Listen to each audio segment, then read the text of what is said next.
Started to record. Go. Yep.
Good evening and welcome to Spooky Crossroads. I am your host, Christopher Lee Balzano the First. I am not a junior or anything like that.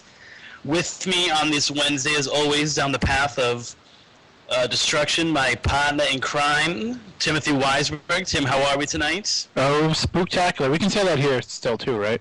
Well, it's, the Spooky TV, the Spooky Southcoast Network. The flagship is still looming over. We are still in their shadow. At least I'm in their shadow. I don't know if you feel like you are, but... If I'm in the shadow of my own show? Yeah. This show is like the bastard stepchild of that show. It's like our somehow. show. They're all our shows. Yeah, they're all ball bearers nowadays. It's... I wanted to come on tonight just so I could have 2 hours where you don't kick my ass in song pop. So, you need a little respite. I figure between whatever amount of time that we can have you, because I know we're both kind of fading fast here tonight, but we want to be on because, I think we lose momentum when we're not on. My wife and I are not losing to you. So anytime I can keep you off of that, even though I'm not gaining anything, I'm not losing anything. So your wife gives me a good run for my money. Now, you say that, and yet I've beaten you more times than her, because we keep track. We have it right in the fridge how many times we've beaten Tim Weisberg, and I've definitely beaten you more than she has. So, why don't you give me the credit that I'm due? Well, you fight your way back, let's say that. I think I was up like 8 games to nothing on you at one point, and then you, brilliantly fought your way back to tie it up, so... By tie up, you mean, I won 2 games? No, that's what the fridge says, at least. I was gonna say I thought we were neck and neck last week. I haven't really played it much this week. I apologize. And I think it's a good example of how you just can't judge a book by its cover, because I requested so many of my friends or associates who I thought were no way they can know anything about music. Never mind as much as me. I'm a flippin' genius. Mm-hmm. And there are old women that I work with that are beating me. And they're beating with me with modern rap and country, and I'm like, wait a minute, I should be. You don't even remember the '90s. You were, Well, you don't understand, and you'll learn, because you're still new to the song pop phenomena. I say that having only played 2 more days than you have, but you'll learn as time goes on that they don't know anything about the songs. They just know the clips that keep popping up all the time in the genre when they play. So it's not that they know the song; they just know the song in the game. Well, I've gotten to the, I just shadow people, and then and then on the last one I just guess quick. So when I'm in the rap categories, that's my method, and it's worked out pretty well for me. Yeah, my method is to at least keep pace, and then just hope that you get them on one of them. That's all. I can't believe we've spent an entire 5 minutes talking about song pop, but it's that much a part of my family structure now, especially revolving around the Tim Weisberg phenomena. And like I said, I'm completely convinced it has something to do with your phone. No, because I've got friends that are beating me on it. I can't believe you actually admitted that. I would never admit that anyone beats me other than you. And Angela Rossi, she kicks my ass. I haven't seen her in person since like 8th grade. She destroys me in song pop. With a name like Angela Rossi, I'm like half in love with her, and I don't know anything about her yet. Yeah, she's pretty. Okay, I don't care about that. I'm not judgmental. Like I'm not on the surface. You know who has been giving me a good run for my money is Josh Mantello of Berkshire Paranormal Group. Oh, I should try to play against him. Yeah, it's kind of like we've got such a close bond doing this now. I kind of wish that the book we did together was better and was selling more. But there you go. Can't help that. Well, if you guys could write a song pop strategy guide together, maybe. There you go. Picture yourself beating Tim Weisberg in song pop. Yeah, good luck. Bring it on. Find me on Facebook if you play. I'm playing through my Facebook, so anybody that plays, you can find me that way. And if you don't whoop my ass too much, I won't get bored and delete the game. Really? You kind of play like that? No. The way I figure a coin is a coin. I get a lot of people who want to play against me, like, family. I'm not saying, like, hey, I'm Mr. Popularity on Song Club. But I had, like, a lot of family and stuff that when they saw me playing, they get involved. And so I had limited games. So when people weren't spending time playing, I would kind of just delete them, figuring they would just request me again if they wanted to play. Because I have the free version, so I'm only allowed so many games at a time. Oh, really? Yeah, but I have been able to download quite a few. Like ignoring me, so... I've been downloading quite a few playlists, quite a few other song lists, because I have Android. So they give us free downloads. Like after every game, it's like, download this game, open it up, and win 20 coins. So I just keep downloading them, opening them up, getting the 20 coins, and then deleting the app. I'm doing the at least watch the trailer for it for the 5 coins. Oh, but you're going full out like download for free for extra coinage. Right. But I only use those coins to get other song lists. I don't really care about... I don't even know what the little musical note things do. But now, what I wonder is how long is it going to be before we see, like, paranormal song lists? Or, like, EVP song lists? Yeah, what is EVP saying? It could be EVPs. You got to guess, like, what it says, where it came from, which group captured it, and then every group fights about who actually got it. Right. So, that'd be great. Yeah, and what it says. No, it doesn't. It says, get the door, not get the floor. Let's argue for 20 hours. So that's my little rant. Although I do have, it was very interesting. Came over the wire today. That I kind of wanted to touch base with you on. It was it was sent to me by a third party, a very sexy third party who shall remain nameless, but who might be in politics and someplace with ghosts attached to it, and. He forwarded this to me. What'd you say? Barack Obama? Yes, exactly, Barack Obama.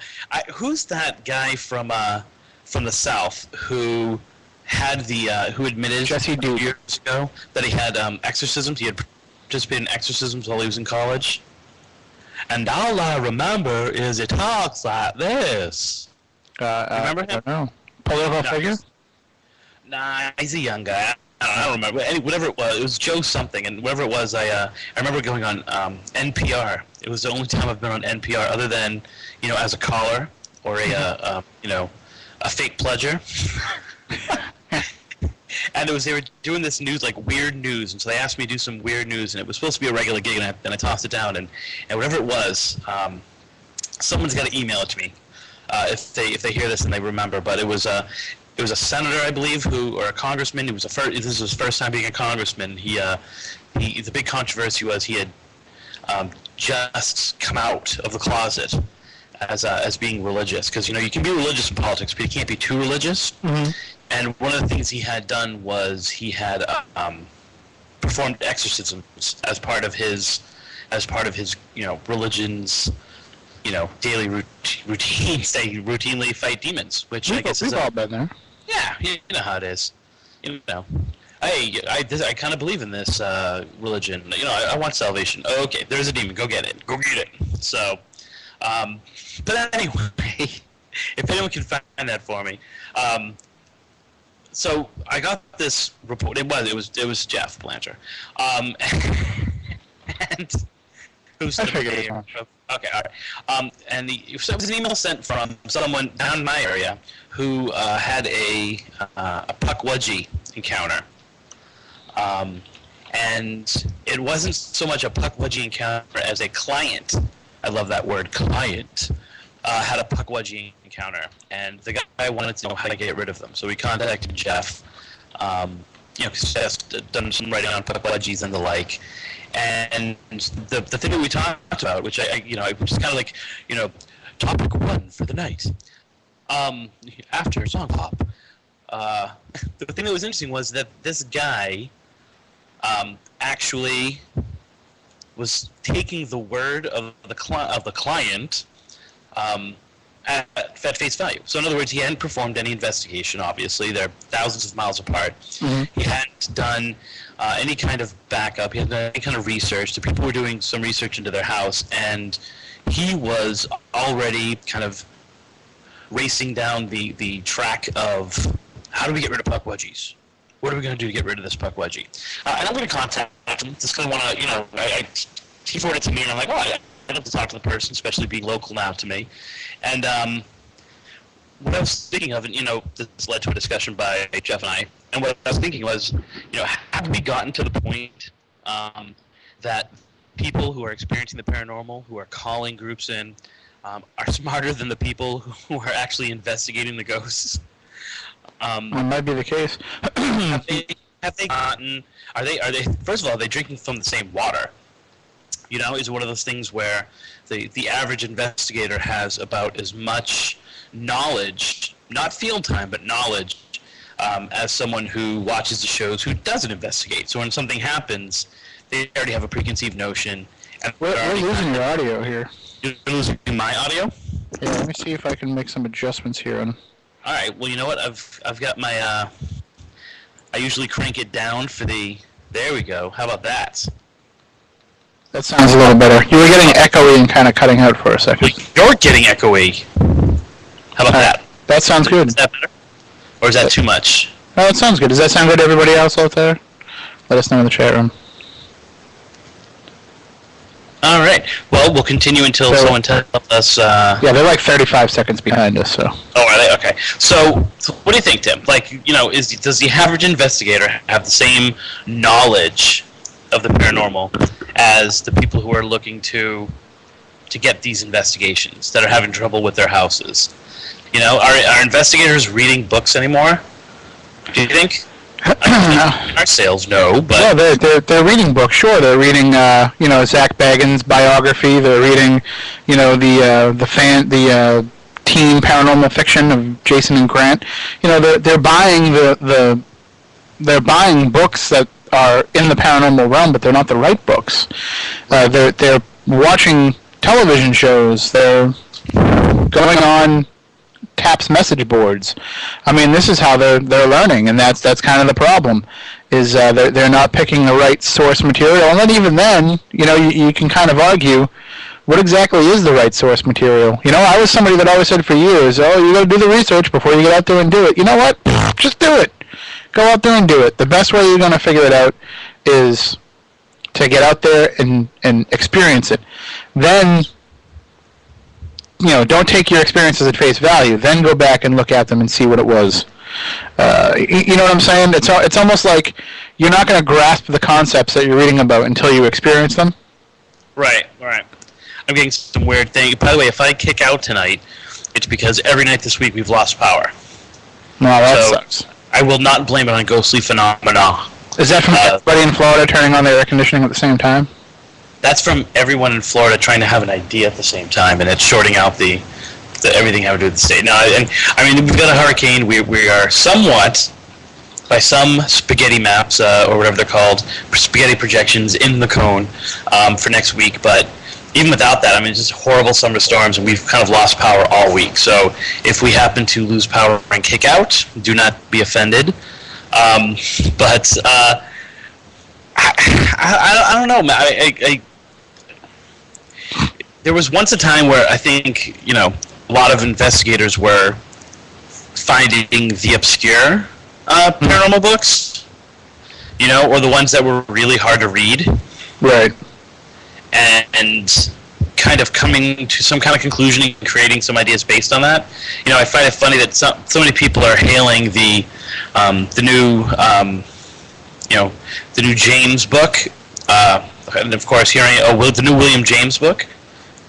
Do I have William James? I always get the brothers confused. It's like, well, have you actually read any William James? In other words, it's a book about how William James was the first kind of like ghost hunter. Mm-hmm.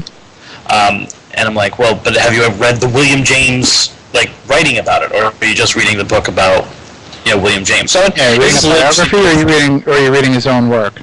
Right. Because you can obviously pick and choose. You can salad bar anyone's ideas and just be kind of like, all right, here he is. He spent his whole life looking for ghosts. And it's like, no, not really. That is totally snooty of me to be like, but have you actually read the non-translated James? Straight from his Harvard lectures. But anyway, I just thought it was an interesting little thing that the first thing I thought of was, the person who was having the experiences was telling the investigator what was going on. And the investigator was kind of just going, yeah, exactly. Yeah, that sounds good. Let me contact, an authority, because I'm not one. So it was interesting. I think there's definitely two schools. There's not enough middle ground. It's either those who want to be the pseudo-intellectuals about the research that they've done, and those who have done none at all. It's either people that want to show off, well, the paranormal did not begin with J.B. Rhine, or you have, the people who are like, the paranormal started with Jason and Grant. Right. It's one extreme or the other. Where are you, my friend? Where am I? Yeah, are you an extremer, or are you a somewhere in the middle, holding the hands of plumbers and people from Harvard? I would call myself a conservative. I would call myself a what's the best way to put it? I'm somebody that believes that you have to look back as far as Pliny the Younger. That's where paranormal research starts. You have to go back that far to when we have recorded instances of people apparently communicating with a spirit. And as far as I'm concerned, that's day one. And I think the first time somebody realized that person that's laying over there is no longer alive, that's when research into the afterlife began. And you have to basically go back and pay attention to all of it. You can't discount any of it. A lot of paranormal researchers like to discount the entire era of spiritualism. Well, You can't, because anything that was a hoax couldn't have gone on for that long and have been that successful. Right. Well, oh well. I mean, there had to have been some hits in that way. Maybe there was only a 15% actual success rate of connecting with a spirit, but that was just the spirit's opportunity to connect with the people. It was somebody turning on the light in the darkness, and the spirit's all going over to it. So you put a lot of weight into what was going on during spiritualism times, and at least some weight into it. No, I don't put a lot, but I feel like it can't be ignored. I feel like there's no era of paranormal research or paranormal phenomena that we can discount. Everything kind of leads into the bigger. A lot of people want to discount the current era because they say that the field is being muddled by people that don't know what they're doing, that they don't have the ability to follow the scientific method, and so therefore any results that they get should be thrown out. Well, right, but even a broken clock is right twice a day, and I'm going to look at it like this though. Isn't any encounter with a spirit a good one? Does it matter what the methodology that you got to make contact? And that's what's funny to me about paranormal investigators is you have the dyed-in-the-wool scientific method people who will discount the evidence that was captured by some scumbum that just went out there and did it without knowing what they're doing, but yet they will take the homeowner at face value. They'll take the quote-unquote client as much as you hate to use that word, but they will take the client at face value. Now, what the client is saying is definitely more valid than what this scumbum paranormal investigator is saying. Well, why is that? Well, because the scumbum paranormal investigator didn't do the same things that I did, so therefore they're wrong. Right. Right. It's interesting you said that, if you wanted to do research on this, you should, go to the beginning, Mm-hmm. and then kind of look at every error and see its own validity. It's interesting to me because I think if you have a paranormal experience or you want to get into this, the very first thing you should do is spend a week thinking about it and writing about it. What are your initial thoughts about it? What do you believe about the paranormal? Mm. So I think so many people allow their minds to be molded before they have kind of like a foundation of anything that kind of feeds into falling for everything. It's one of those things where when we first, there were so fewer books and fewer understandable books and fewer books that had that were reader friendly. When I first got into the paranormal, and so it was every person sounded like an authority. Right. So before I had a chance to really kind of develop my own thing, what do I think that ghosts are? What do I think cryptids are even? What do I think aliens are? I was listening to people who were so sure and who had a lot of initials after their, the alphabet soup going on after their name, mm-hmm. that they had to be right. And what I'm finding is that that ain't necessarily the case. Only because they often do have a narrow view. Not that it's a wrong view, it's just a narrow view. And so I really, kind of suggest to people, sit down. What do you think? You obviously have had some exposure to the paranormal. We all have. It's impossible to live in this country and be, over the age of 10 and not have had exposure to the paranormal. We talked about this before. My son was once watching different TV shows, and almost every single one of them had a paranormal episode. Right. Had some kind of odd supernatural, I should maybe say instead of paranormal, but episode where they were talking aliens, they were talking about Bigfoot and other cryptids, they were talking about ghosts. I find it hard to believe that there is a 10-year-old in this country who doesn't know who Scooby-Doo is. Right. That show continues to be very popular. By the way, would it kill them? Would it kill them to have an episode once in a while where they don't figure out that the ghost is actually, old man Jasper with a mask on because he's pissed off at you crazy kids? Like, I think they need to have an episode where they bring Blair on, and then reunite Blair and Natalie, because I think that would just be gosh darn special. Okay, you have no idea what I'm talking about. No, I do know what you're talking about. Okay, I'm just thinking of what to respond. By the way, just as a side note, she's all religious and stuff now, so it might be interesting to have her be like, And she's competing. She's competing on Survivor, or something. Is she really? Yeah. Oh wow, that's hot. That should be good. I wonder how her newfound spiritual side would go with Natalie's just overall Jewishness. Well, there seems to be this very loving, and yet kind of like the way that you love the kid in the neighborhood that no one likes, mm-hmm. and so you let them come over and have cookies out of your back porch. There seems to be that kind of relationship between most non-Catholic Christian groups and people who are Jewish. So it seems to be a very weird thing like that. And it's like, oh, that's cute. I remember that episode of The Simpsons where they're talking about Hinduism. He was like, there are 2 billion of us.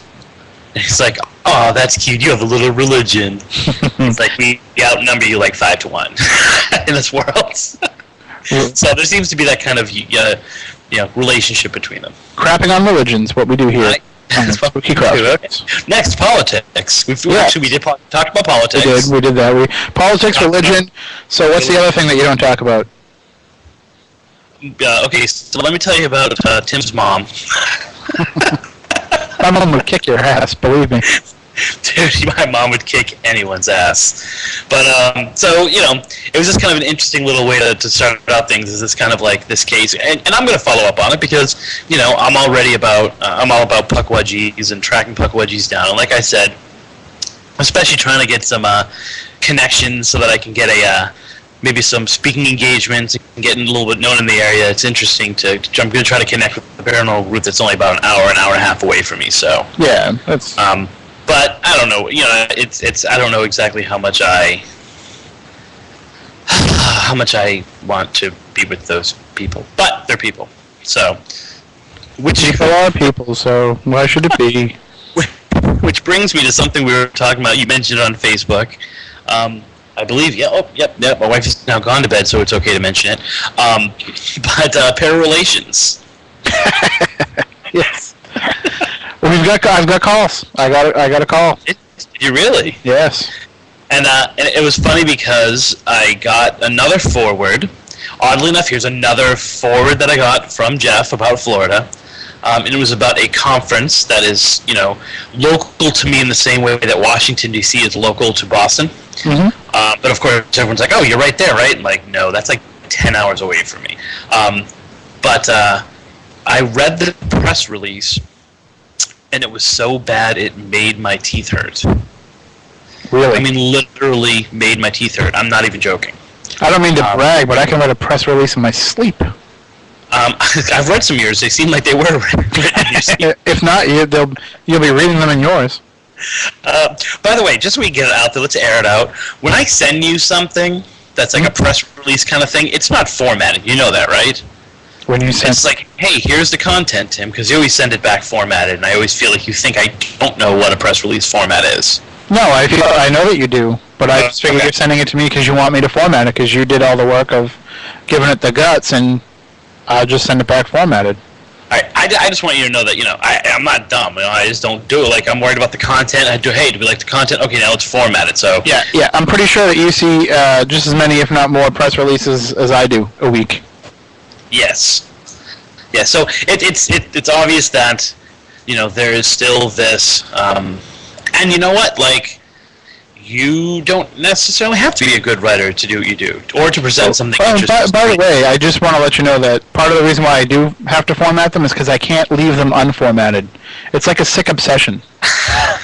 Which is what makes pararelations so good. Like, I can't, I'm like, you're kind of the same way as I am, like, with grammar and spelling, you know what I mean? Like, you can't let it go and be like, I'll get to that later, there's no drafts, it's got to be perfect. Right. And I'm kind of the same way with formatting, and it's not just formatting a press release, it's like anything. It's got to have structure, and it's got to have the right structure, or else I can't look at it. Which is starting to get me in trouble because I'm starting to edit my son's teacher's notes home for grammar and sending the back, and I have a feeling that's not reflecting well on his progress reports. So, yeah, don't use the red pen when you're signing the notes from school. It's like, P.S. Your and your are two different words. Learn the difference between them because you've been teaching for 90 years, so you should probably know. I know back in the day when you had to chisel it out onto slabs of concrete or slabs of granite, that you took as many shortcuts, kind of like pre-historical texting. But come on now, beautiful. So, but anyway, it just made me think of like, wow, I'm sure this conference is going to be really interesting, and I'm sure that all the attendees, apostrophe S attendees, are going to really enjoy it.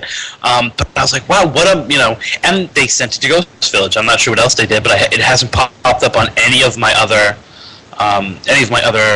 feelers that are out there, and I'm kind of like, wait a minute.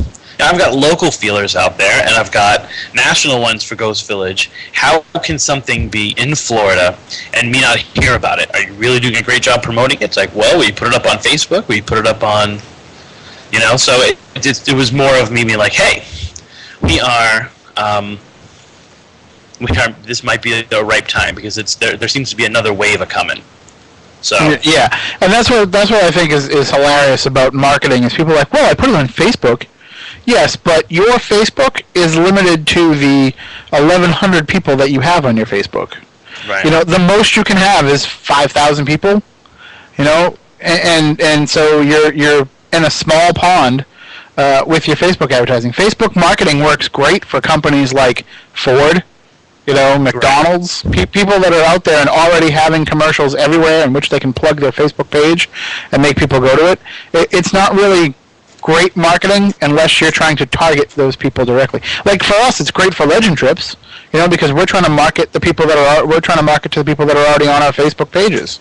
But if you're trying to spread the word to the general public, then Facebook doesn't really do as good of a job as you think it is, unless you get those people that are on your list to start sharing it, which you have to give them kind of incentive to do that. I think I've done a really bad job of promoting the show for maybe the past almost a year. But I thought I was hitting a lot of very good different things afterwards. But, for example, for this show, I don't promote it the day before, because who's like, yes, I have to put on my calendar that Spooky Crossroads is on. No, I go on 2 hours before, an hour before, to see who is online, because those are people going to get. So that's a good marketing thing, even though we don't get, 75,000 people listening live. But it's a really good marketing thing. And then once again, boom, put it up. And it's because if you have 5,000 friends, the people you're friends with probably have 3,000 or 4,000 friends. That doesn't mean, oh, wow, 8,000 people are going to hear this message. It's like, no, they don't see your message, because their other 3,000 friends are all posting creepy pictures of cats and, cliched pictures and stuff like that over and over and over again. So it's actually probably not that good of a marketing ploy. No, it's not really the marketing tool people think it is. And really, when you think about it, neither is Twitter for the same reason. Right. When you're only following the 5 or 6 things that you cared about, yeah, it was great. But now that everybody, follow me, I'll follow you back. Like when you do all that stuff, you're building such a long, lengthy list, and most people don't know how to go in there and adjust it so that they can only get the ones that they want. And so they end up, things get lost in the shuffle. That's why there's nothing better if you want to market than direct email. And the number one mistake that people make when they're sending out these press releases is they'll put everybody that they're sending it in the to line. Right. That's not really how you want to do it, because when the 4 newspapers in one town see that you sent it to all 4 newspapers, they're like, why do I want to run this then? They'll put it in the calendar section, but they're not going to give you a story. Right. You want to make it feel like you chose them. So let me ask you, have you done any interesting advertising things for haunted objects? Other than, Blog Talk Radio. No, not really. No, I don't even. Every once in a while I find on Facebook someone makes a fan page for one of my books, and no one ever does anything. No one ever likes it. No one ever posts anything in it. And I'm like, dude, why were you so bored? You just made a page about my book. Yeah. And then never did anything with it. That's kind of cruel. That's like asking me out on a date, and then just not talking to me through the whole date. So it taunts me. Well, I mean, I don't really. I mean, I thought about doing some things. I thought about doing some videos and, putting them up on Amazon with the book and all that kind of stuff. And then I started thinking about it. I was like, a lot of that should probably fall on the publisher to do too. Like, where are they? Have you even heard from them? I have not heard from them. I haven't heard. We got the email saying, hey, if you guys get anyone you want to send the stuff to, email us. And that was the last one. And that was approximately, I was actually just reading it over tonight. I was like, I haven't seen. Did she say, there's supposed to be some kind of code word if we, a bat signal or something like that, if we wanted to actually, people to care about it. But, I'm kind of used to that because, however good Cengage was when I did need something, they didn't promote it or anything like that. So. Well, I'm not expecting them to put us on a whirlwind tour, but it would have been nice if they at least acknowledged the fact that, hey, we're paying attention to your social media. We saw that you guys are going on some radio shows. Good deal. Why don't and I understand, God forbid a publisher ever builds a page for a book themselves, but the thing that really bothers me about it is, the fact that I'm sending them emails and I'm not hearing anything back at all, and the fact that we didn't make the catalog. I can't. Yeah. What are you even talking about? Because I was so excited to make the Schiffer mini book about its paranormal things, like the 400-page Schiffer press, currently in print ghost books. But we did not make the Who is our publisher? FW Media. I looked at both. There's two. There's the F&W and the Adams catalogs. Oh, okay. I believe we're published by Krause. Krause. F&W Media. So all the Krause books were in the F&W Media catalog, and I looked all through it, and I'm like, I seem to remember there being a lot of talk about us being a cornerstone launching point for their paranormal line. Like, you would have thought a book of that magnitude would have made the catalog. Right. There's other paranormal books in there, like by people I've never heard of, about topics nobody cares about. Because it's kind of a weird publisher. So on the publisher, but no. Who I love to work with again. Just throwing it out there, was I in the Adams catalog? I don't think they had any paranormal in the Adams catalog. It was just the F&W, which is funny because isn't Adams the one that publishes the paranormal stuff? Yeah, that's hurtful. I have 2 books with Adams, so it's kind of that makes me sad. Yeah, well, these are. I'm reading some of the suggestions in the chat room, and it's kind of interesting. Like, there is, it's not like you think it is. Sometimes we get no money. For example, Dave's like selling it on eBay. We get no money from that. It probably costs us more money to buy the book, have them ship it to us, and then to have it shipped out on eBay. Because who's going to buy a full price book on eBay anyway? Right? They go for the $1 book, the $2 book, something like that. You don't see a lot of $20 books that are currently in print. It's like, okay, I can just kind of click on the button and get the download for, what is it, $6 for the Kindle? The other thing that bothers me is the price keeps dropping on this book. Amazon's like, yes, we have to order more, but now we're selling it for $6.17. It's because what they're going to do, the book is so great, or at least the book is so topical, because, we're not great. The book is so topical that they're going to get people to pair it with other books that they want to get rid of. Okay. So they're going to hook you in with the Haunted Objects book. Ooh, you want the Haunted Objects book? It's only $6. You can buy it with, Ghosts Out of My Ass for $15. And then they're going to make their money that way, because no one's going to buy Ghosts of Your Ass unless it's, matched up with something. So I don't take any offense either to the fact that Amazon has a bunch of book selling used, because they're from backpack books, something book warehouse, that doesn't bother me. But when individuals start selling them on eBay, I'm like, oh, you didn't want to keep it? I know it only took you 20 minutes to read it, but keep it on the shelf for a while. I also love too why would you not keep it at least long enough to use it during Halloween? Like when you get together and read a few stories over Halloween. I love too when they say publisher overstock. No, don't say that. But, some of these copies, I'm looking on Amazon, and some of these copies are listed at $42.83. Who's paying that? That's a fair value, though. That is a fair, and I wish we could get our 12% or whatever, or our 10% of whatever of that. Yeah. Every copy should sell for $42, and we each get, I can't do math. I'm not a mathematician, but some percentage of that. If we were brilliant marketing people, which we're saying that we are under the umbrella of Power Relations, we would just start a campaign in which we convince people that the Haunted Objects book itself is haunted. I'm waiting for someone to bring up that idea. It's going to happen. That their Haunted Objects book is haunted. I say that in honest belief that it's going to be a portal, an opening of a door for somebody, and that's just going to be all that it takes. So how can we not make that happen, even if it's not real? We can't find someone that's willing to pretend that the demons are slipping through the ink. To do that, though, we'd have to probably give that person a free copy of the book, and we can't afford that. You know who would help us out? Milky Cabrera.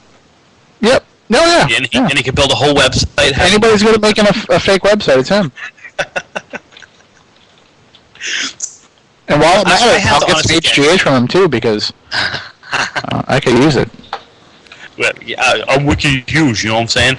By the way, I have officially now have tennis elbow.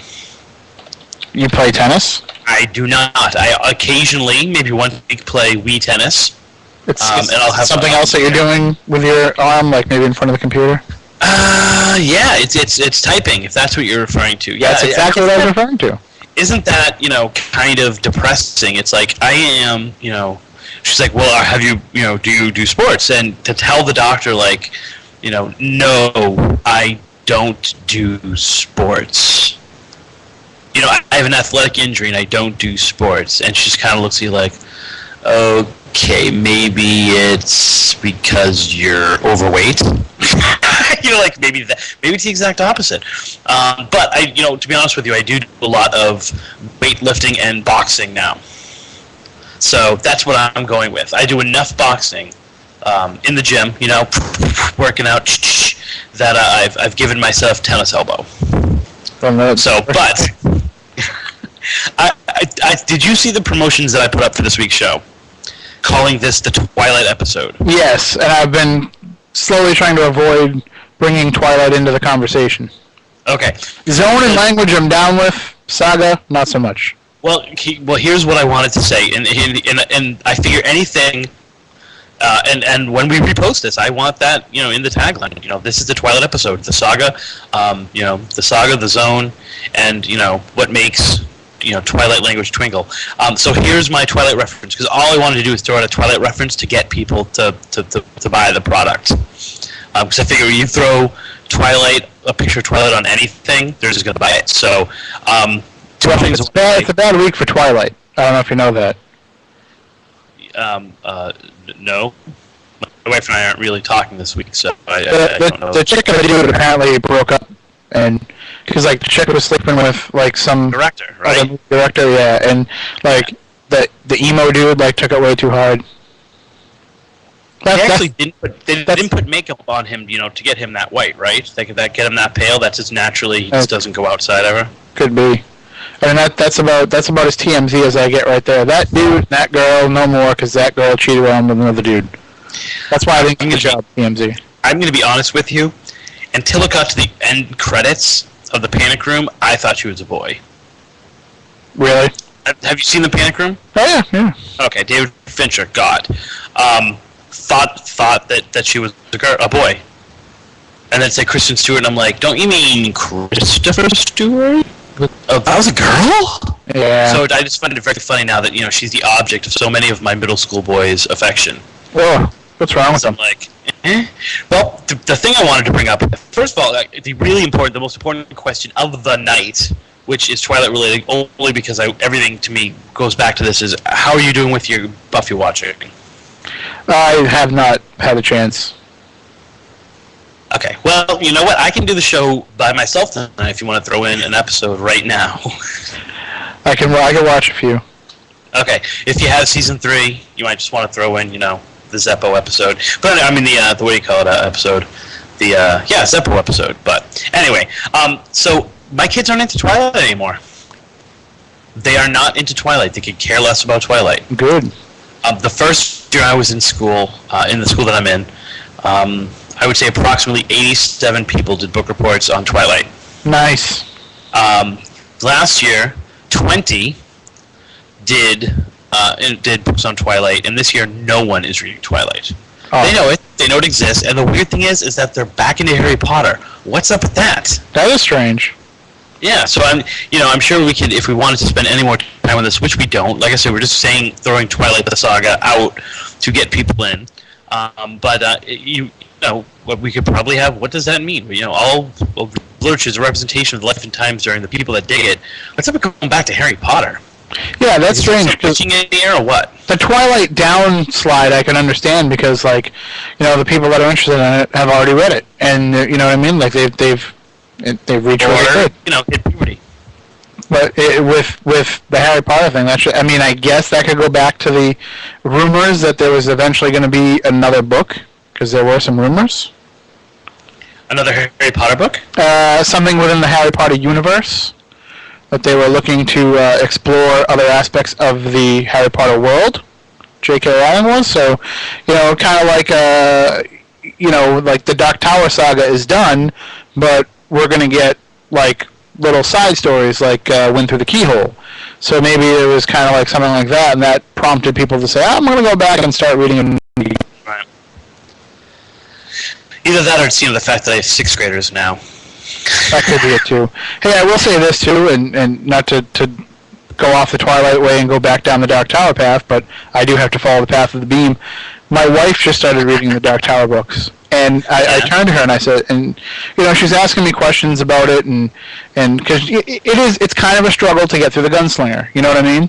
Like, okay. when there's 7 books staring you in the face, and you know that the story's going to get better, it is kind of a struggle to get through the Gunslinger. And so she's like, does it get better? What happens? And like, kind of asked me, I'm like, you got to read it. And then she's just reading, and I turned to her and I said, every time somebody starts the Dark Tower saga from the beginning, and they've never read it before, an angel gets its wings? No, I'm jealous. Like, I am. I'm jealous. I wish I could dive back into it with that, not knowing anything about it, and start from the beginning. And I wish that I had them all laid out for me like people do now, and you don't have to wait 10 years between chapters. Right. I've tried, my friend. I have tried. I wish I could get the momentum on it, but and every time I start at the beginning again because I want to remember things and not miss. Oh, that's right. You haven't finished it. I finished it. I haven't gotten past book 3. Oh no, you don't understand. Like, You keep saying it gets better. I'm like, I don't have that kind of time. I don't have time for the verbose path that Stephen King lays out in front of me. I love going on different websites and reading the mythology of it, but I'm like, I also don't want to read the Iliad and the Odyssey, but I like Greek mythology. I like the mythology that came out of it. You know what I'm saying? Like, you gotta do something to encourage me to do it. You gotta offer me some kind of carrot because I'm a busy man. But you read so much other King. I do. Well, you know what it is? It's because I can, like you said, it's not laid out before me. I don't know that there's this is one page of 7,000 before I get to the part that I'm looking for. Especially because I can go online and I can read what happens in it and go like, wow, that's pretty amazing. No. I wish I had the drive to read that. It's not just that though. It's all the little connections that you make along the way. It's the fact that everything that the guy has written is intertwined with each other, and it's not like just at the end of the last book you're like, oh, okay, now I see how it's all intertwined. You pick up pieces along the way. Like, for example, they're talking in the chat room right now about Salem's Lot, and what's interesting about Salem's Lot is I don't want to screw up the name. Father Callahan, I believe that's right. From Salem's Lot, he's in the Dark Tower books. I'm not going to ruin it and tell you how, but he's in the Dark Tower books. If you've ever read, is it Hearts in Atlantis with Ted Brodigan? Ted Brodigan is in the Dark Tower books, and it all makes sense why. They are all interconnected. Then you go back and you read a masterpiece like It again, and you look at it in a whole different light. You look at that story in a whole different light. And Stephen King didn't even realize he was doing what he was doing when he did it. Well, it's kind of like, when you are in that vein, when you are in that kind of mindset, that locked in on things, I don't think some people say, well, it's because he's not original, because he keeps going back to the same source material.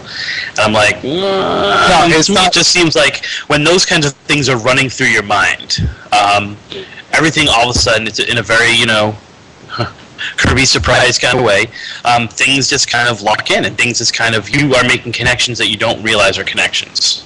Right. I think there's a universe that exists within inside his subconscious that he is not even aware of, and he brings it out in little pieces when he writes these stories, and doesn't see those otherwise it would be cute. You know what I mean? To make those connections. Right. If it was pre-planned, or it was, let's see, how can I bring about a character that I wrote about 20 years ago and throw people that little curveball for my loyal readers, you know what I mean? Like, if you do all that, then it becomes cute. And it's not cute with King, it's profound. It's Johnny Depp in 21 Jump Street, the movie. It's like, wait a minute, I haven't either, but I know he's in it, so. What really makes it interesting to me is the fact that when you're reading it, when you're going down the path of absorbing all this stuff for the first time, it's strange. It's so strange to you, like the language that they use, the just the colloquialisms. If I say it right, colloquialisms. That's close enough.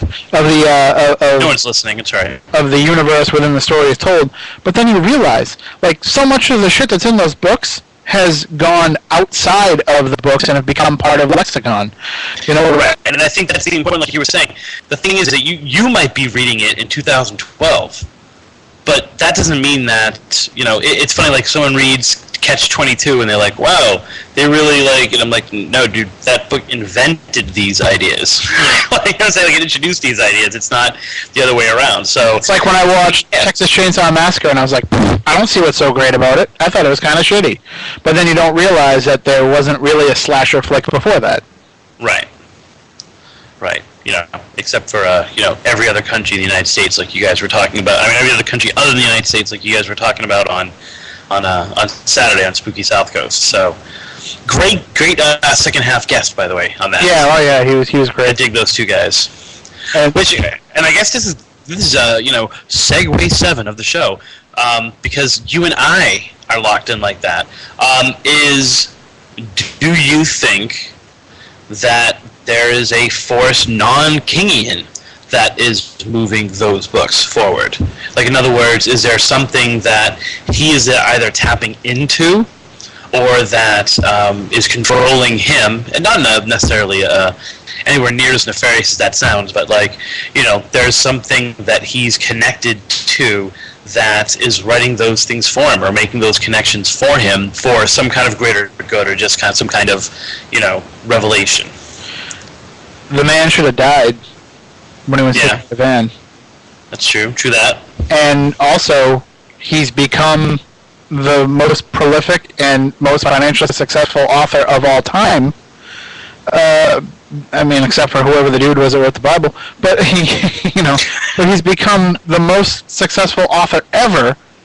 And there's people who will question why. How did a guy who just wrote a bunch of horror books, become this tremendously successful with the people, revered by critics to the most degree, to the most part? How did he get this? That there has to be something else driving these stories. I mean, I'm not going to say every Stephen King book is phenomenal. There's books that are crap that I think that Stephen King would probably freely admit are crap at some point.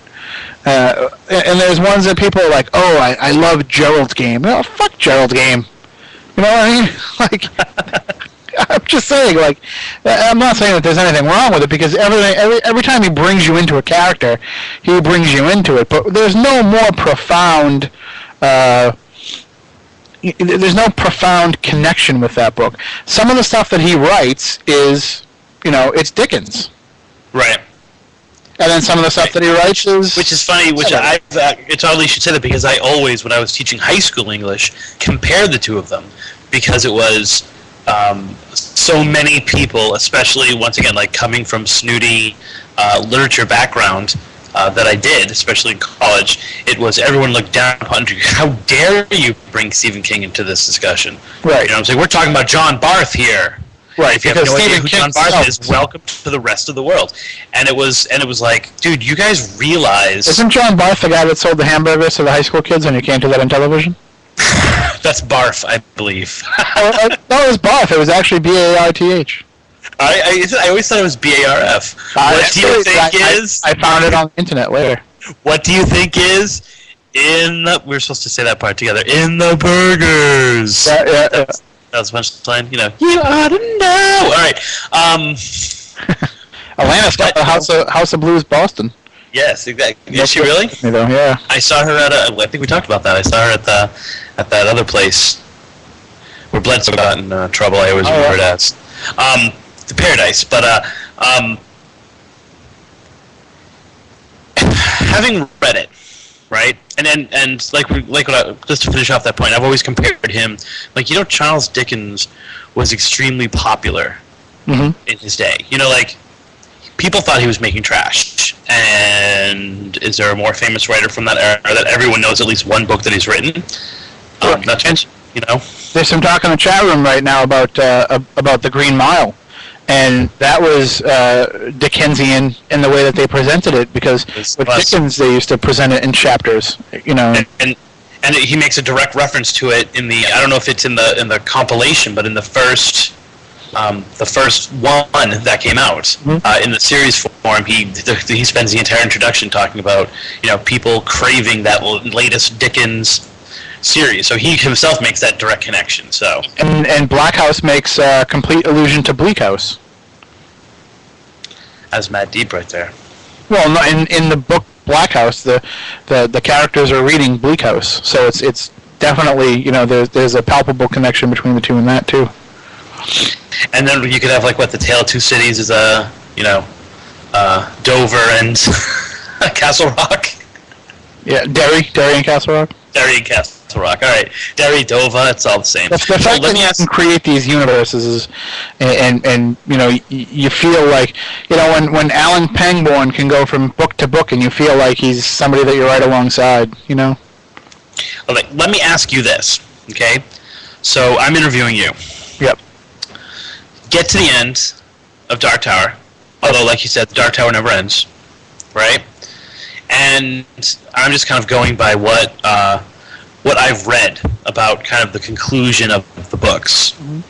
Okay? You get to the end. What is the message, would you say? And I don't think giving away the message is giving away the story. Because it's how to me it seems like it's much more about the story than it is about what actually happens when you get there, which I think is somewhat of the point of the final scenes of that book. I could be wrong. I'm talking about what I've read and what people have talked about.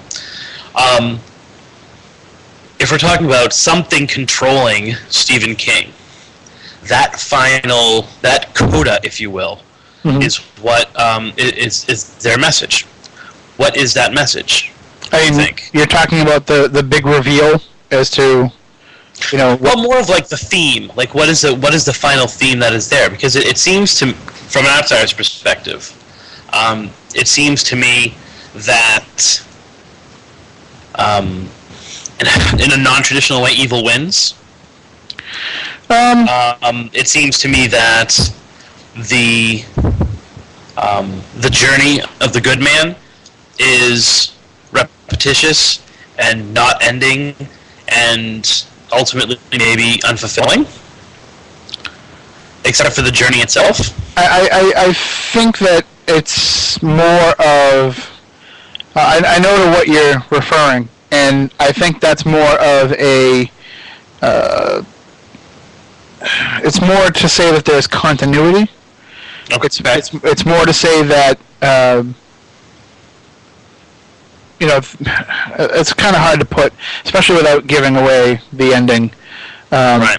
I mean, I think the overall theme is that you do realize that if you gave away the ending right now, right? The 7 people on the chat. That sounds interesting. They're totally not going to remember it by the 7 years it's going to take them to read it.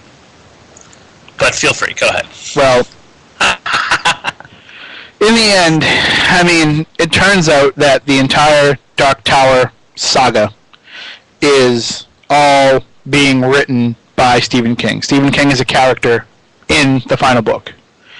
And it's these characters coming to grips with the fact that they don't control their own destinies. It's actually being controlled by a writer. That they're fictional characters. Fictional characters from Jane Silent Bob. But it's... And so the idea behind it is there is which I heard also is connected to other movies, but continue. There is a destiny that we follow, that we we are following the path of the beam. We are following the destiny that was chosen for us, and somebody else is writing the script. But once you've come to that realization, I mean, the whole thing kind of starts with a reset. It ends with a reset. It ends the same way it begins. And so the point of that is that even though we're on this path and it is being controlled by somebody else, kind of once we give into that, then we can go back and do it again kind of with that knowledge. You know what I mean? It's almost like it's almost like reincarnation is pretty much what it is. It's like you have to learn in this life so that when you move on to the next version of it, you have that cumulative knowledge, that cumulative experience, whether it's conscious or subconscious. But I mean, I hate people to throw out the word control destiny because by very definition, you can't control destiny, right? I mean, isn't that like, I hate when sports people say that. Yeah, we can control our own destiny. The team controls their own destiny. You know, it's like, you know, even like, you know what, even songs, movies, they make reference to, you know, so now's your time to choose your destiny. Like, well, wait a minute. If it's destiny, then it can't be chosen. Mm-hmm. So what the hell are you talking about, you stupid fool? So, anyway, it just got me thinking of, like, you know, if something was controlling it, right? I mean, because I guess here's my kind of take. We've never really fully talked about spirituality and the way I feel about it or anything like that, except for the fact I hate organized religion. But that being said, you know, I think that there is a path we should take, and that there are forces that try to keep us on that beam. Mm-hmm. But I think if you have total free will within that, and that when, you know, it's almost kind of like positive reinforcement. When the good things happen in your life, it's your way of being like, yeah, this is what you're supposed to be doing. Like, we're all supposed to be happy. It's when you get off, when you're not listening to us, that you freaking screw up. You know, that's when bad things happen. I've felt that. You know, we talked about the Bolzano curse and stuff like that. I always feel like, you know, when I'm not on the path is when things happen, and when I'm not listening to myself, or more importantly, when I'm doing things that have like a repulsion to people that might be protecting me or things that might be protecting me. Mm-hmm. That's when bad things happen to me. You know, and so like Tiffany's saying, intuition. Yeah, like intuition is it's a very tangible thing. It's literally someone whispering in your ear. It doesn't come from an internal source. It comes from an external source that you choose to ignore. Like, there are, you know, I don't believe it's some kind of knowledge that we all gain. I think it's Jiminy Crickets chirping away. Mm-hmm. And that have some kind of knowledge. I don't think that those people are beyond us. I think that, you know, someday I'll be chirping in somebody's ear myself. Right. You know? And that, unlike the very popular idea, I think you do gain knowledge in death. You know? And I think that, I'm not saying ghosts become smarter, but I think that there is some kind of, like, knowledge you gain of the way the world works. Like, you get it right as you die, and it's too late to truly fully use it, but if you just listen now, you're totally going to get it. Or is it just an acceptance that all that shit didn't really mean anything? You know, right. It's that discovery of the greater meaning. Or just the discovery of, you know, now my time is up, and I feel like I wasted too much of it worrying about what my neighbor was doing. You know, it's kind of like a first birthday party. You know, a birthday party for, like, your 1-year-old. And you spend all this amazing amount of money and all this amazing amount of time, and there's stress, and there's relationships. My son's first birthday was a disaster. We can't even get into it. It would take longer than the day itself to actually describe how horrible it was. But you set everything up. You have these expectations, all these kinds of things.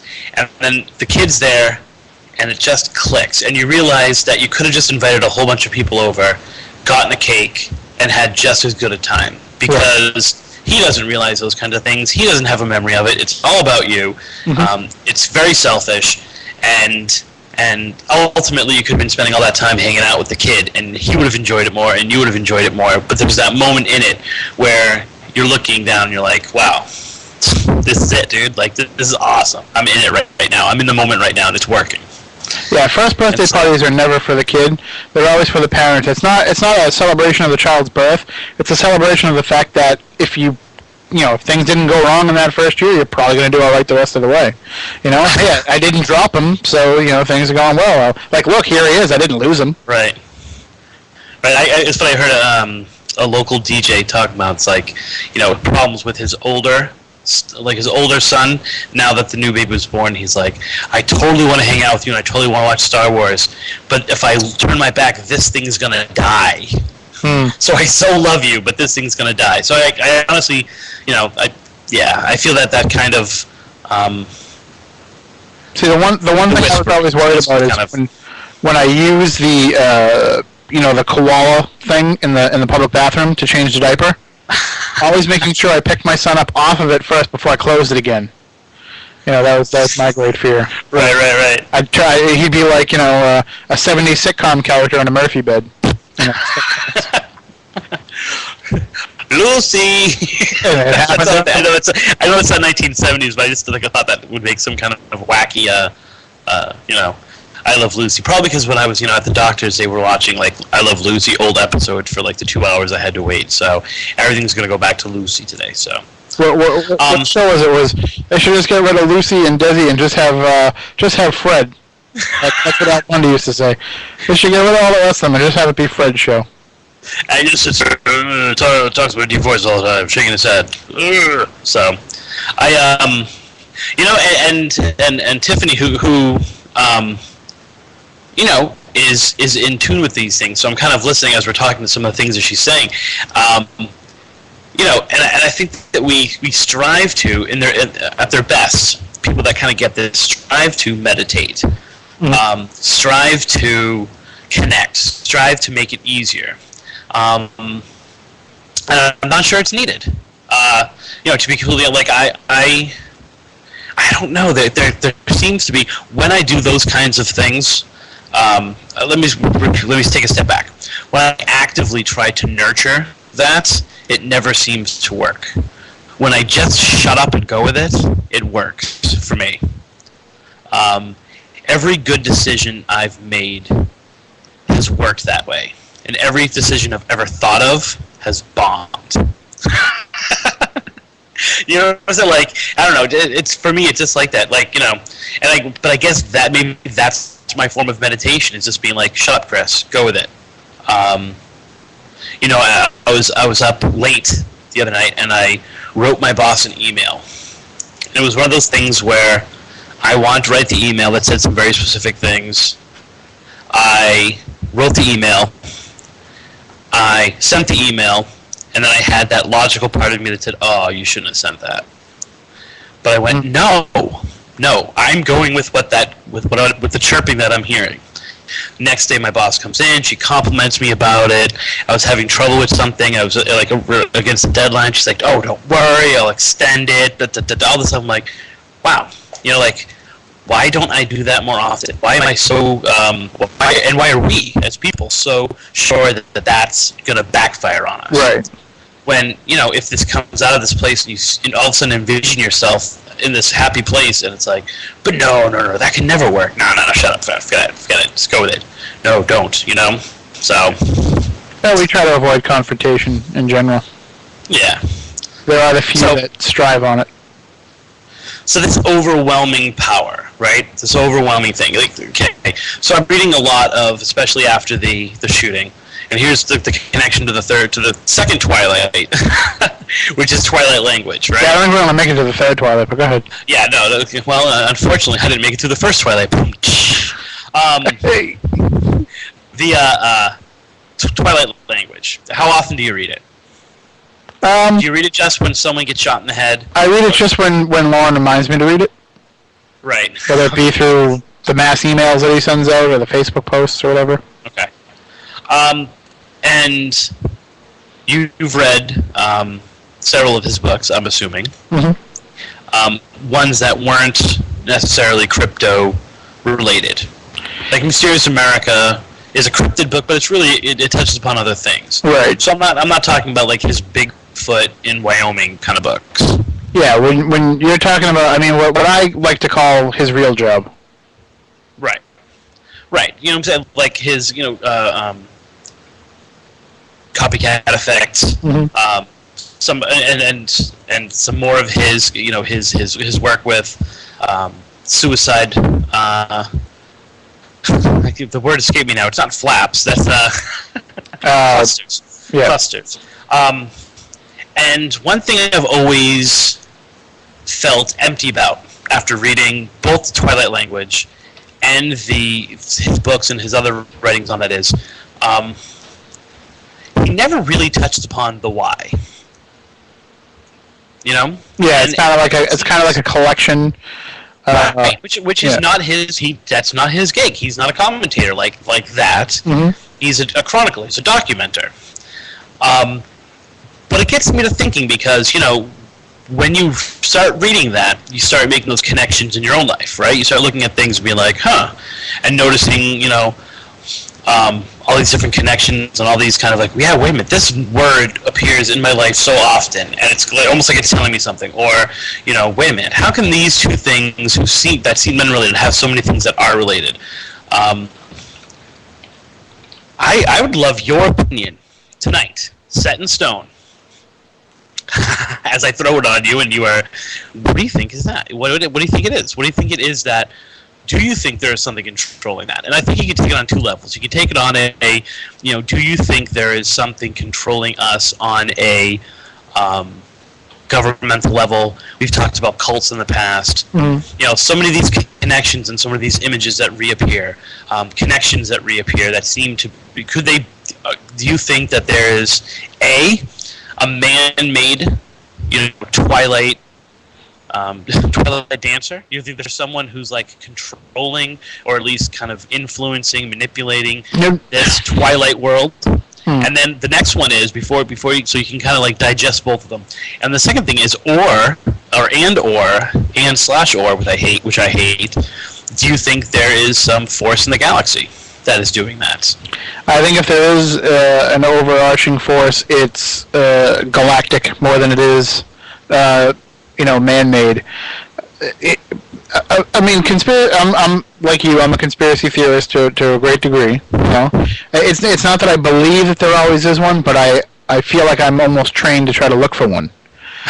And it's almost like it's easier for me to believe that 55 people were involved in the assassination of John F. Kennedy than one lone nut gunman. But at that same time, when you have the 55 people that are involved, that's when there's leaks. That's when there's things get out. And I think that this to have, I don't want to call it like an Illuminati, a Bilderberg, to have a New World Order, to have these type of Alex Jones boogeymen that are trying to control things for whatever reason. One, I don't see how it could happen in a way that somebody doesn't blow a whistle at some point. And two, I don't see the end game. And so that's kind of like, so many things are connected. Like we were just talking with Stephen King. What's the end game? What's the point? Like, what's, And I think if it's a galactic force, then there doesn't have to be. What do you mean by galactic? Do you mean like you said something within the galaxy, or do you mean multiple dimensions? Godlike. Any kind of inhuman intelligence, any kind of the Force, so to speak. I don't want to say God. That's why I said godlike. But I mean, on that level of it. But you know what I mean, like a great other consciousness, a great driving force. And if there is something of that regard, it doesn't need to have an end game, because sometimes it's the yin and the yang. Sometimes it just has to exist so that the other can exist. We can't know what good is unless there's bad.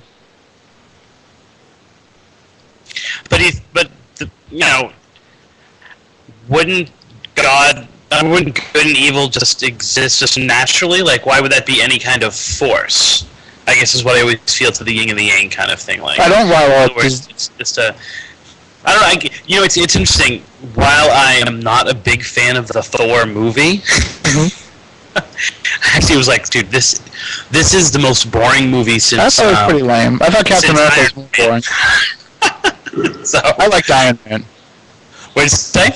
I did like Iron Man, but I thought Thor was kind of boring, and I thought Captain America was a snooze fest. I know this is a complete side thing. I think two of the worst action movies that have been made are Transformers and Iron Man, and they're my son's like two favorite modern movies. And I'm like, dude, these are literally the worst movies of all time. I can't even I've seen romantic comedies that are better than these movies. You watch them like 3 times a week, Dear John, yeah, sure. So here's my like one of the ideas that they got into with that, and it kind of goes into your galactic thing. It was the one kind of concept that came out of that if people came from another dimension, they would seem so godlike that people would create mythology about them that would become the basis of religion. Mm-hmm. And that's how they always kind of have married in both the comic books and the movies now, and other things that no, I know Thor's. They think he's a god, but he's not really a god. He's just really good. Right. He's just really strong and godlike. But people back then were dumb. And I kind of feel sometimes that we're the dumb people now. That like you said, like, is there some kind of overwhelming influence? I mean, is everything just because it's from the same playbook, like, come out that way? Or like, is there something controlling it? And I kind of think that we as people are just too stupid and disorganized to actually do half the stuff conspiracy theorists think we can do. Right. Yeah. There's no way that it can be carried out to that extent. Without leaks, and it's too easy to say. Well, when the leaks come, there's disinformation campaigns and things like that. It seems easier to me that they would keep the best of us stupid by chasing after those ghosts, figuratively and sometimes literally. Mm-hmm. Then we're not going to notice the man behind the curtain because we're too busy going like, is there an Illuminati? Why wouldn't they let you buy it in bookstores for like 20 years? Yeah. You had said before that good and evil will exist without a driving force behind it, but I mean, how much of it is counterbalance? I mean, how much of it is something exists and then therefore the driving force has to counterbalance it? I don't think that it's necessarily. It's not all within us to either be good or bad. I think it's all within us to be self-serving. I mean, that I find self-serving is more innate than goodness. I think goodness is something that people either have to work hard at or they have a charmed life to some degree. And I'm talking like Mother Teresa goodness. I'm not talking about just being a decent person. But I'm talking, to be that shining beacon. It's either something that you make a conscious decision of, or you've just been blessed in a way that is the natural result of it.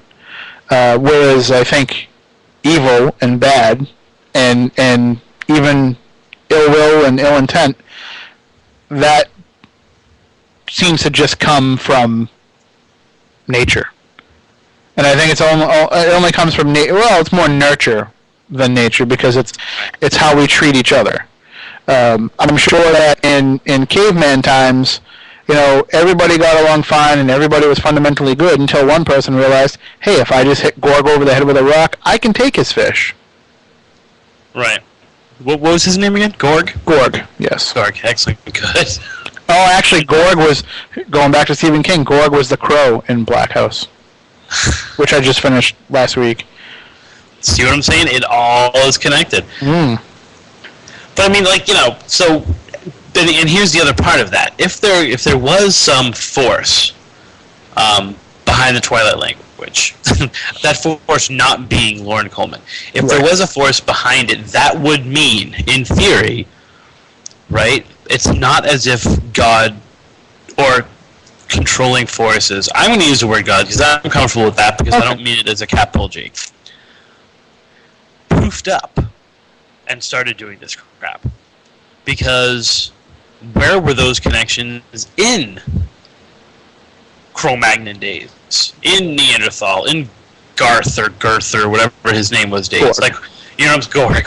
So like, in other words, if this Twilight language existed truly, like if there truly was some kind of, and when I say it, like, I'm talking about the Twilight language that we are now assessing, not necessarily Lauren Coleman's idea of it, because I wouldn't want the argument to be, well, I'm not saying there is something.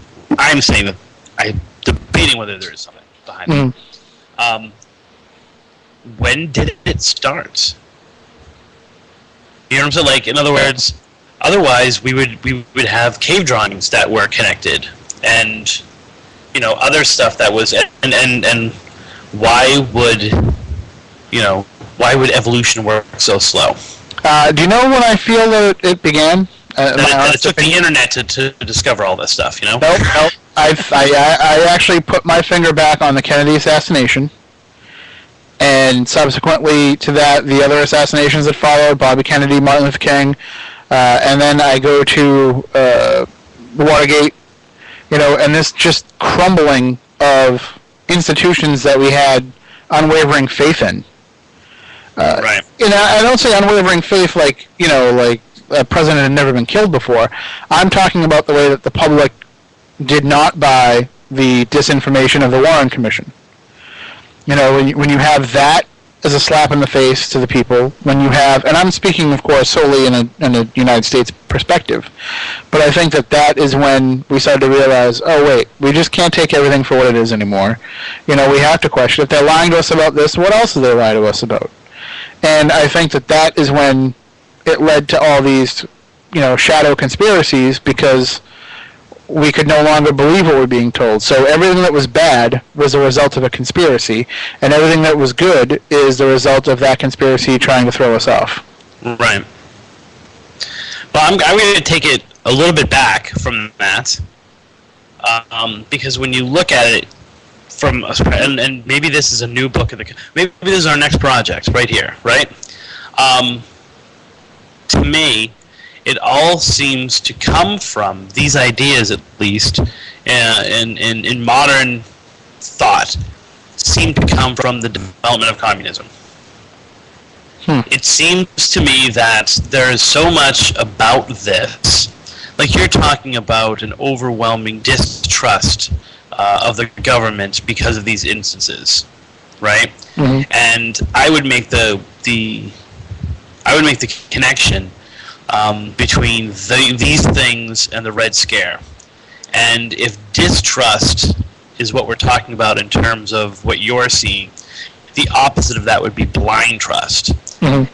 And it would seem that, communism at its non-political level, and people can obviously argue with me about this point, although I don't think at 11:22 with 8 minutes left before we both need to kind of say goodnight, anyone's going to attack me for this, and not to mention the fact it's 2012, so get off of it.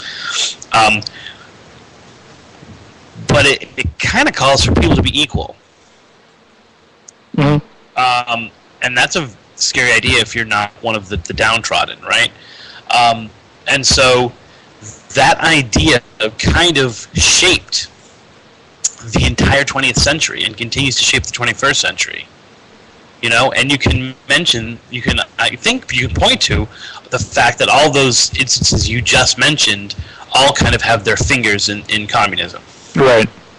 And it was the overwhelming idea that molded that entire century from basically the end of World War II until tonight, when someone called me, when someone accused me of being a communist because something I said that was well, maybe we should have universal health. You commie! Yeah, yeah. Dude, seriously, it's 2012. That's not but you can still frighten people by stirring those things up. I mean, look at right or wrong or whatever. Look at Obama. I mean, they just start saying communism, and all of a sudden it's he's red. He's red. Wouldn't you say though that the idealized society of Star Trek is a pretty good thing? Completely. And it is 100% socialist. Right. I mean, if you think about it, it is, well, don't you want money? Why? I can just. The concept of communism was a great idea. It was just poorly executed. Yeah, it's like a good idea, bad date. Yeah. I mean, fundamentally, the idea of, hey, we should all just be equal is a great idea. The problem is the fact that there are still markers in which you can say that somebody is unequal is the problem. Like in Star Trek, they did away with all money, and that made all the difference in the world. Right. And that's kind of what would make the difference now. But like you said, just think about the fact that 30 years ago, you could have been thrown off the airs for saying what you're saying right now. If we were a live, terrestrial radio station right now. Right. Not to mention the fact you might be thrown off in Fall River if you were saying these things on a terrestrial radio station. So that concept, the concept of of unity and of equality seems to be a higher concept that someone could be pushing as that end game you were referring to. Right. You know? And that these connections somehow point at that in some weird way. You know? Yeah, I mean, I think that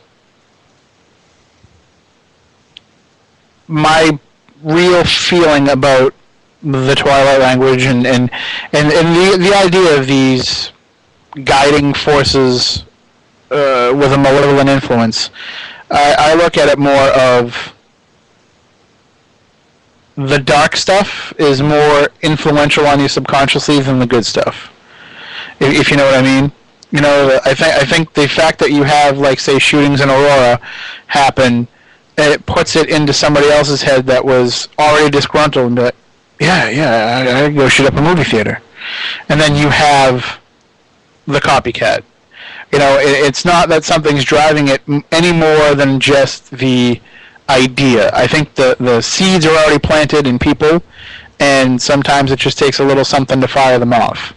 And that's what ends up happening. And that's why you have, you know, rashes of them, like Lauren's been detailing on his blog, with all these, you know, what he calls either copycats or after effects of that Aurora shooting, because people that A, had never thought about it are now suddenly thinking about it, or B, that were thought about it are now deciding to act on it.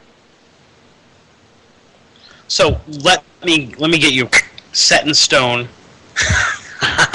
With 3 minutes left here. Willing to. Okay. So, and maybe you can, because he won't answer my question about it, but he might answer your question about it, what he thinks it is, or whether, you know, he cares about it. But A, human nature, completely natural human nature, completely able to be passed off as, does monkey see, monkey do, which I think would work for instances, but not for things like the name game or, you know, name game appearing in, like, different places at the same time, all that kind of stuff. I always point to the clown, speaking, you know, of the whole Dark Knight stuff, which I have yet to see still.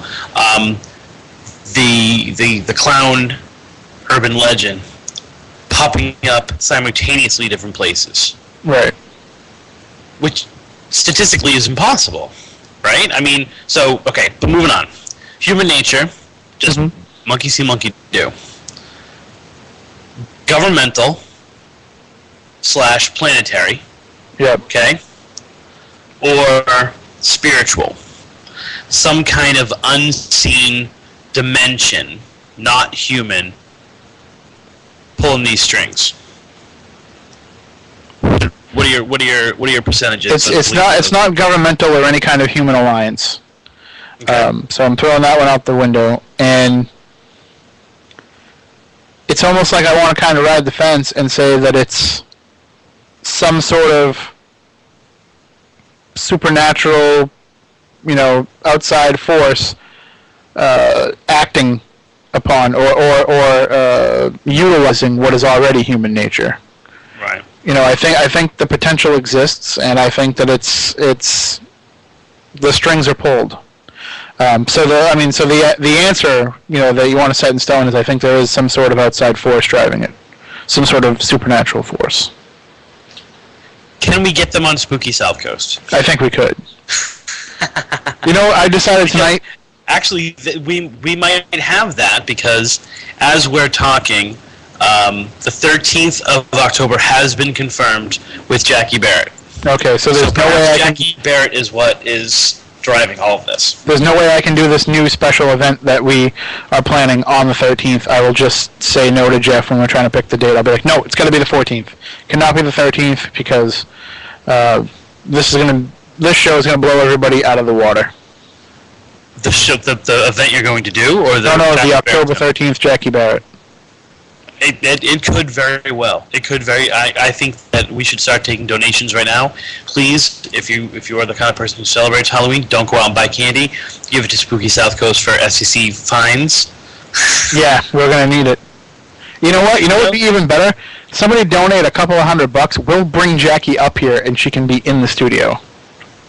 I would dig that. I might give money for that. That might I don't even know what would happen. I'd be like afraid.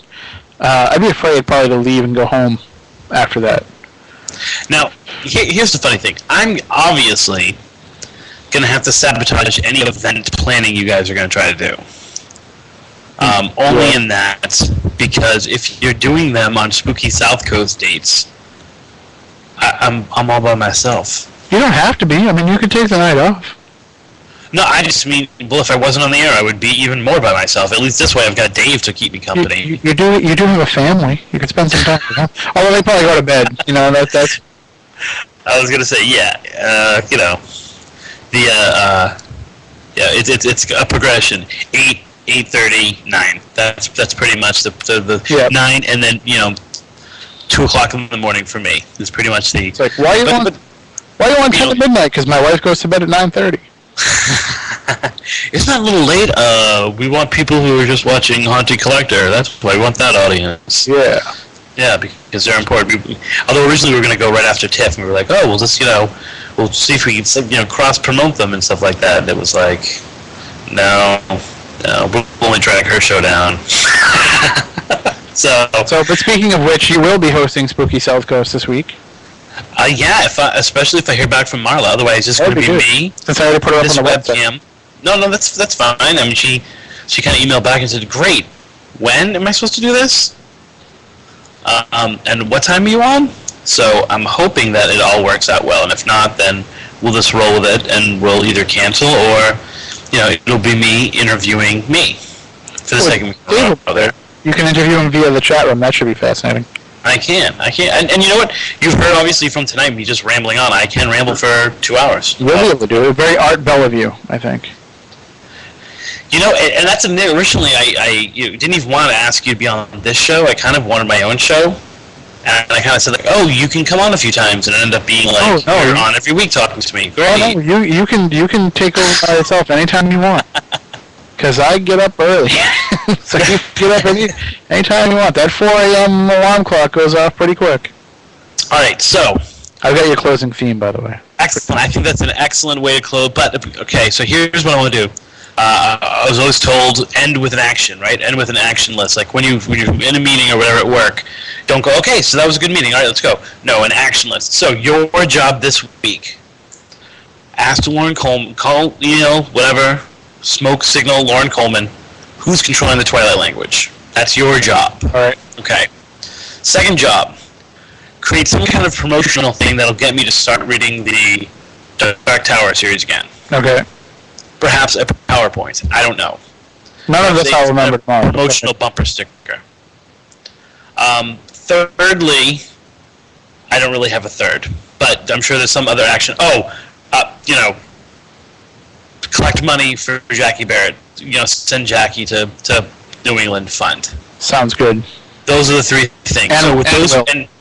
And anyone out there can contribute to not only the cash part, but contact Lauren Coleman or getting Tim to do what he's supposed to do. Remind me. Give me a reminder. Yes.